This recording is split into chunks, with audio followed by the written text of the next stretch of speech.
व्यक्ति का मूल्यांकन करने में उतावली न करे।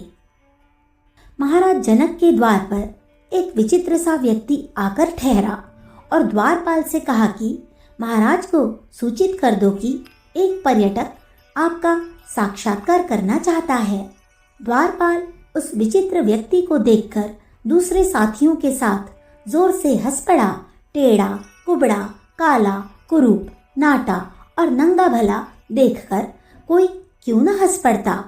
द्वारपाल ने तिरस्कार करते हुए कहा, जा महाराज से साक्षात्कार करेगा, जरा अपनी सूरत तो देख जाकर कहीं।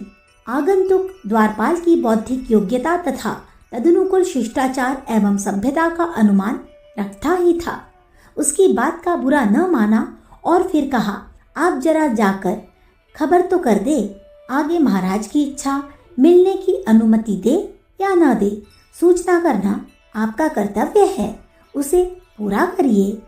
एक दूसरे सेवक ने कहा, जाकर कह भी दो, महाराज का भी मनोरंजन हो जाएगा। दरबार से निकाले जाने पर इसे शिक्षा हो जाएगी, आगे भविष्य में किसी राज दरबार में जाने का साहस नहीं करेगा। सेवकों ने आगंतुक का अपने मापदंडों से मूल्यांकन किया और पूरे विवरण के साथ महाराज जनक को सूचना दे दी। विवरण की विलक्षणता ने ही दरबार में आगंतुक के प्रति जिज्ञासा उत्पन्न कर दी। द्वारस्थ आगंतुक दरबार में बुला लिया गया। दरबार में आगंतुक द्वारा पदार्पण करते ही इधर से उधर तक उपहासपूर्ण हंसी की एक लहर दौड़ गई। उस अनायास फूटी हुई हंसी की लहर को राजसभा की मर्यादा भी न रोक सकी। 8 स्थानों से टेढ़ा मेढ़ा, काला कुरूप, एक लंगोटी के अतिरिक्त नंग धड़ंग आगंतुक कुछ कम हास्यपद था भी नहीं। स्थिति के अनुसार महाराज जनक ने दरबारियों की अशिष्टता सहन कर ली। गंभीर होकर आगंतुक ने परिचय प्रकट किया, मेरा नाम अष्टावक्र है। आपके तथा आपके दरबारियों की विद्वत्ता सुनकर सत्संग लाभ के लोभ से आया था, किंतु देखता हूँ कि आपके दरबार में चर्मदर्शी चमारों की ही बहुतायत है। महर्षि अष्टावक्र की बात सुनकर दरबार में सन्नाटा छा गया। हंसने वाले पर घड़ों पानी पड़ गया और सभी सिर झुकाकर मन ही मन पश्चाताप करते हुए सोचने लगे कि इसकी बाह्य दशा के आधार पर मूल्यांकन में जल्दी कर हमने भूल की है। महाराज जनक ने महर्षि का अभिनंदन कर उचित आसन दिया और दरबारियों की ओर से उनकी इस अयोग्यतापूर्ण अशिष्टता के लिए क्षमा मांगी। यह घटना मनुष्य के मूल्यांकन संबंधी मापदंड पर प्रकाश डालती है। द्वारपाल से लेकर सभासदों तक सबने महर्षि अष्टावक्र के मूल्यांकन का मापदंड उनका बाह्याकार ही रखा।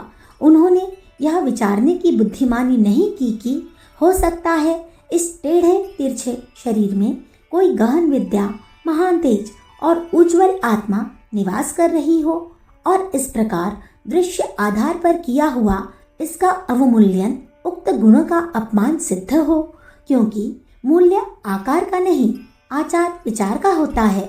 निसंदेह दरबारियों से भूल हुई, जिसका फल उनके अवमूल्यन के रूप में उनके सामने आया। राजसभासद होकर भी चर्मपारखी चमार कहलाना पड़ा। महाराज जनक धीर, गंभीर, अंतर्दर्शी तथा मनुष्य के मूल्यांकन करने में कुशल विद्वान थे। वे मनुष्य की बाहरी अवस्था देखकर ही किसी का कुछ भी अनुमान न कर लेते थे। अन्य दरबारियों की तरह उन्होंने भी वह अष्टावक्र आकार देखा, किंतु हंसे नहीं। सोचने लगे, यदि इस व्यक्ति में साहस, आत्मविश्वास, विद्या, बुद्धि, अनुभव आदि गुणों का अभाव होता तो मेरे दरबार में आकर साक्षात्कार करने की कल्पना भी न करता। यदि वह पीड़ित अथवा याचक होता तो द्वारपाल से वैसी सूचना भिजवाता।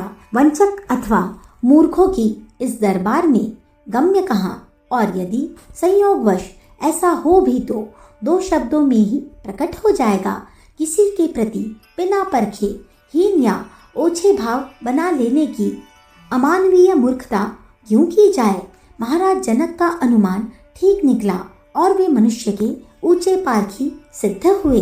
वे महर्षि अष्टावक्र का वंचित मूल्यांकन कर न केवल प्रशंसा के ही पात्र बने, बल्कि दूसरों की दृष्टि में अपना महत्व बढ़ा गए।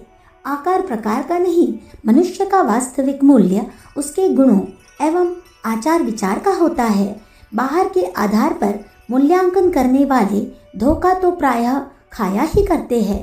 कभी कभी मूर्ख भी सिद्ध होते हैं और तब उन्हें आत्मग्लानि, पश्चाताप तथा अपवाद का भी पात्र बनना पड़ता है। बाहर से स्वच्छ, शिष्ट तथा बहुमूल्य वेशभूषा देखकर बहुधा लोग प्रभावित होकर वंचकों तथा धूर्तों के चक्कर में फंस जाते हैं और बहुत बार बुरी तरह से ठगे जाते हैं। कई बार संत वेश से प्रभावित होकर कुटिल करनी करने वाले आडंबरियों की पद पूजा करने लगते हैं और बाद में विदित होने पर आत्मग्लानि की वेदना भी सहते हैं। इसके विपरीत कभी कभी निष्प्रभाव आकार प्रकार अथवा वेशभूषा देखकर लोग अनेक संतों, सत्पुरुषों तथा महापुरुषों का अपमान एवं अवमानना करके मूर्ख बनते और पश्चाताप की ज्वाला में जलते हैं, जैसे कि पंडित ईश्वरचंद्र विद्यासागर और महादेव गोविंद रानाडे जैसे व्यक्तित्वों के साथ हुआ है। अस्तु, किसी का आकार प्रकार देखकर ही उसका मूल्यांकन करना बुद्धिमानी नहीं है। महात्माओं के वेश में अपराधी और साधारण वेशभूषा में असाधारण पुरुष पाए जा सकते हैं।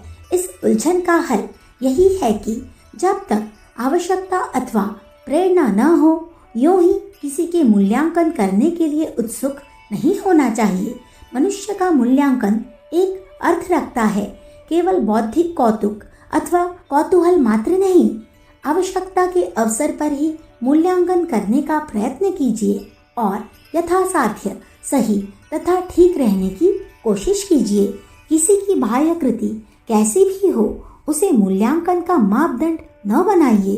वेशभूषा एवं आकार प्रकार से अप्रभावित रहकर निरपेक्ष भाव से उसके आचार विचार का अध्ययन कीजिए।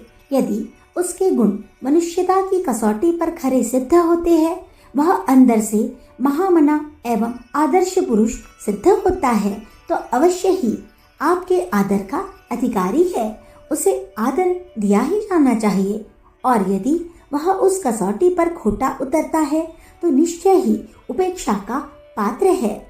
सभ्यता के नाते निंदा तो न करिए, किंतु तटस्थ अवश्य रहिए।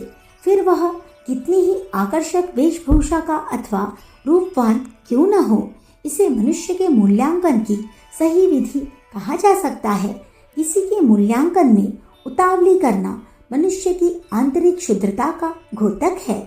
किसी की बहुमूल्य वेशभूषा अथवा आकर्षक आकार प्रकार देखते ही प्रभावित हो उठना अथवा वाह वाह करते हुए प्रशंसा करने लगना इस बात का ज्वलंत प्रमाण है कि उक्त व्यक्ति की गति इसके आगे कुछ नहीं है। यह अंदर से हीन अथवा दरिद्र है और अवश्य ही इसके लिए यह वस्तुएं जीवन की आकांक्षा है।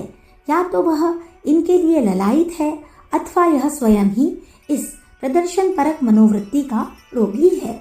इसकी दृष्टि में वस्तुओं अथवा वेश विन्यास का मूल्य मनुष्य की अपेक्षा अधिक है।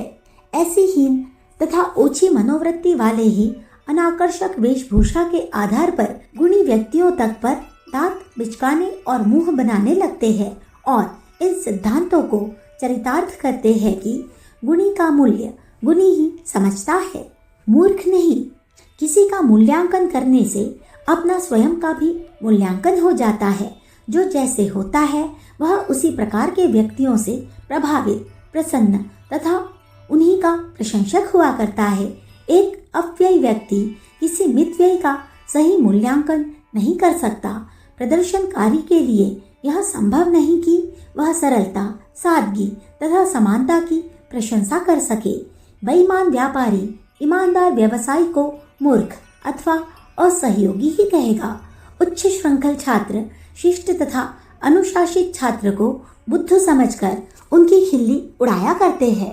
परोपकार एवं परमार्थ में संलग्न सत्पुरुष किसी भी स्वार्थी तथा अपकारी व्यक्ति से सही मूल्यांकन नहीं पा सकता।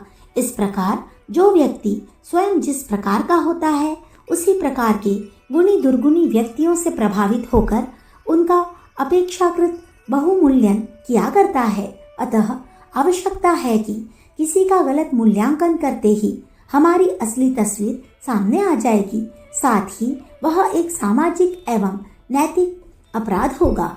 हमें मूल्यांकन के अपने मापदंड के आधार पर यह समझने का प्रयत्न करना चाहिए कि कहीं हम में किसी का अनुचित मूल्यांकन करने की कमी अथवा दुर्बलता तो नहीं है, हमारे मानदंड अथवा कसौटी गलत तो नहीं है।